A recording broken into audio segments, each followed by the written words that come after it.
দেখো তোমরা সকলেই আমাকে কমেন্ট করছো এবং আমাকে প্রচুর পরিমাণে ফোন করে জিজ্ঞাসা করছো যে কবে ফোর্থ কাউন্সেলিংয়ের রেজাল্ট পাবলিশড হবে, তার ডেটটা একটুখানি বলতে, বা কবে কোন তারিখে বেরোতে পারে তার একটা অনুমান কিছু বলতে।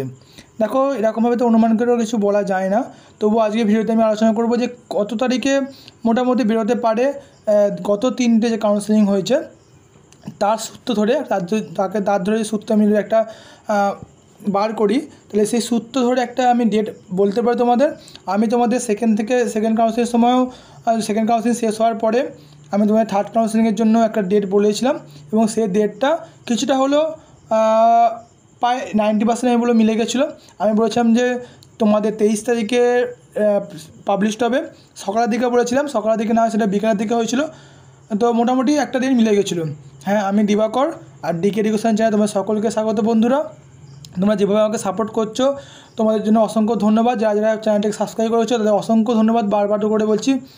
আর যারা যারা চ্যানেলটা এখনও সাবস্ক্রাইব করোনি তাদের বলছি প্লিজ সাবস্ক্রাইব করে আমাদের পরিবারের সঙ্গে যুক্ত হয়ে বেল আইকনটা অবশ্যই প্রেস করে দাও, যাতে করে আমাদের পরিবারে যুক্ত হতে পারো। আর যাতে করে তোমাদের এই ধরনের ভিডিওর আপডেট খুবই শীঘ্রই খুব কুইক তোমাদের মধ্যে পৌঁছতে পারে এবং আমাদের ফ্যামিলি যাতে আর বেশি বড় হয়, যাতে সবাইকার লোকের কাছে আমি এই ইনফরমেশান পৌঁছাতে পারি এবং তোমাদের হেল্প করতে পারি। আমার একটাই মোটিভ তোমাদের হেল্প করা, আর তোমরা আমাকে সাপোর্ট করো, এটুকুই ব্যাস, আর কিছু নয়। চলো কথা না বলে ভিডিও শুরু করা যাক। আজ ভিডিওর যে মূল কেন্দ্রবিন্দু সেটা হচ্ছে যে ফোর্থ কাউন্সেলিং কবে বেরোতে পারে, ফোর্থ কাউন্সেলিংয়ে বেরোলে তার প্রসেস কি কোনো চেঞ্জ হবে, এই সব নিয়ে আজ আলোচনা করো। দেখো তোমাদের যে 3টে কাউন্সেলিং হয়েছে সেই কাউন্সেলিংয়ে তোমরা ব্যাপারটা বুঝে গেছো যে কীরকম ব্যাপার হতে পারে কাউন্সেলিংয়ে যে রেজাল্ট বেরোচ্ছে।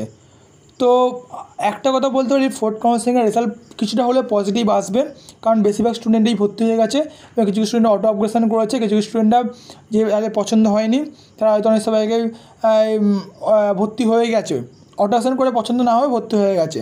তো ফোর্থ কাউন্সেলিংয়ে কিছুটা হলেও পজিটিভ রেজাল্ট আসবে, এটুকু আমি আশাবাদী, তোমরা সেটুকুই জানো।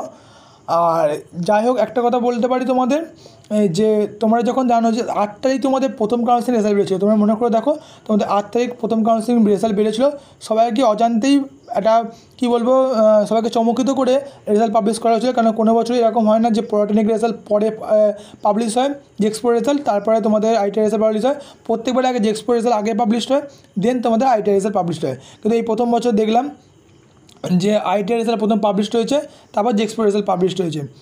তো যাই হোক, 8 তারিখের পরে তোমাদের দেখবে 4 দিন তোমাদের টাইম দিয়েছিলো, অর্থাৎ 12 তারিখ মধ্যে আশা করছি টাইম ছিল তোমাদের পেমেন্ট করা বা ভর্তি হওয়া, তোমাদের টাইম দিয়েছিলো।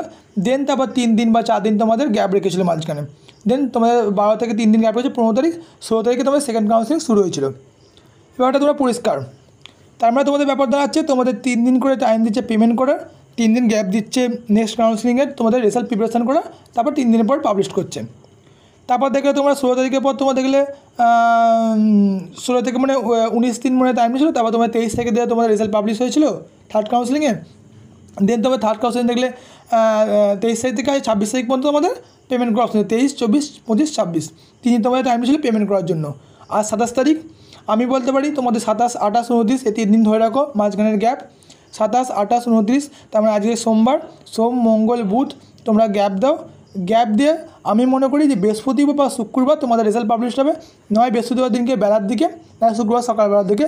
তোমরা এইটুকু ধরে রাখতে পারো যে এই দিন রেজাল্ট আউট হবে এবং খুব পজিটিভ রেজাল্ট তোমাদের মধ্যে আসবে, এটুকু ধরে নিই, তোমরা চিন্তা করো না। আর একটাই প্লিজ রিকোয়েস্ট, তোমাদের কমেন্ট করে জানাও যে তোমাদের এখন কী পরিস্থিতি উৎপন্ন হচ্ছে, কমেন্ট করো। আর প্রচুর পরিমাণে চ্যানেলটাকে সাবস্ক্রাইব করে দাও, বন্ধুরা জানিয়ে দাও যে এই দিনকে তোমরা সেই রকমভাবে তোমরা প্রিপারেশন নাও। হ্যাঁ, আরেকটা কথা তোমাদের বারবার ঘুরতে এসেছে যে নতুন করে কি চয়েস ফিলিং হবে, আমি তোমাদের বারবার বলছি দেখো প্রথমেই আমি ইউটিউবে তোমাদের বলেছিলাম যে চয়েস ফিলিং এবারে ফোর্থ কাউন্সেলিং হতে হবে না, অসম্ভব।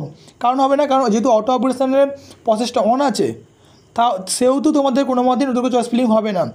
অনেক সময় বলছে তাহলে অটো চয়েস ফিলিং যদি করা হয় তাহলে কী করে করবো, আমি তোমাদের বলেছি, তোমাদের কথা হচ্ছে এখন তোমাদের চয়েস ফিলিং হবে না, তোমাদের ফিফথ বা সিক্স কাউন্ট তোমরা যদি দেখো যে ফোর্থ কাউন্সিল তোমাদের অটো অপশনের তোমাদের অপশান দিচ্ছে ফোর্থ কাউন্সিলিংয়ের রেজাল্ট বেরোবার পর, তাহলে ধরে নিতে হবে তোমাদের ফিফথ কাউন্সিলিংও তোমাদের নতুন করে চয়েস ফিলিং হবে না। যেই চয়েস ফিলিং থেকে তোমাদের যেই তোমাদের রেজাল্ট থেকে তোমাদের অটোমেশনটা তুলে নেওয়া হবে। তার নেক্সট স্টেপ থেকে তুমি জানতে পারবে যে তোমাদের নতুন করে চয়েস ফিলিং হবে। চয়েস ফিলিং কারা কারা করতে হবে তার একটা ভিডিও আমি করে দেবো তোমাদের, যে কারা কারা করতে পারবে, কীভাবে চয়েস ফিলিং করবে। যদি তোমরা চাও আমাকে কমেন্ট করে জানাবে যে চয়েস ফিলিংয়ের একটা ভিডিও আবার চাই, তাহলে আমি সেই চয়েস ফিলিংয়ের ভিডিও তোমার জন্য দেখাবো কীভাবে তোমরা চয়েস ফিলিং করবে। তো আজ অনেকটাই লেন্দি ভিডিও হয়ে গেল তোমাদের সাথে ডিসকাস করলাম জাস্ট যে কবে কোন তারিখে তোমাদের ফোর্থ কাউন্সিল রেজাল্ট পাবলিশ হতে পারে, কীরকম হতে পারে কাট অফ মার্কস। আশা করছি খুবই কমের দিকে আসবে, যদিও তাও আশাবাদী কিছু রেজাল্ট তোমাদের পাবে, চিন্তা করো না। নেক্সট ভিডিও দেখা হচ্ছে, আজ এইটুকুই বন্ধুরা।